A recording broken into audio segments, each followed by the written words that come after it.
suffering promote self-development, if suffering leads to greater realism in self-knowledge, and if it is needed to fully experience joy and happiness, then why are so many people made worse off by their suffering?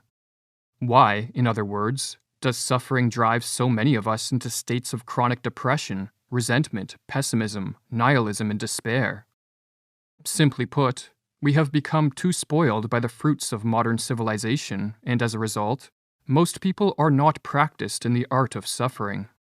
With easy access to the necessities of survival, surrounded by sources of pleasure and comfort, and with sickness and death hidden away in hospitals and morgues, we are shielded from the physical and psychic suffering that was the norm of ages past. Our minds and bodies have grown soft and unprepared to deal with the sufferings of life. The refinement and alleviation of existence make even the inevitable mosquito bites of the soul and body seem much too bloody and malignant, observed Nietzsche. The comforts of modern civilization have magnified our sensitivity to pain and suffering to the point where many consider the mere thought of pain a reproach against the whole of existence. Or as Nietzsche continued, pain did not hurt as much then as it does now. Pain is now hated much more than was the case for earlier humans. One speaks much worse of it.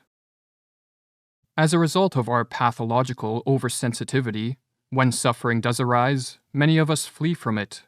We turn to drugs, alcohol, or the alluring glow of screens to distract ourselves.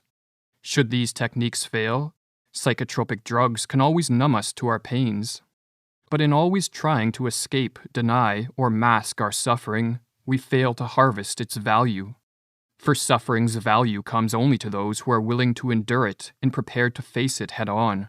And as Nietzsche wrote, "If you are unwilling to endure your own suffering even for an hour, and continually forestall all possible misfortune, if you regard suffering and pain generally as evil, as detestable, as deserving of annihilation, and as blots on existence, well, you have then in your heart the religion of smug ease.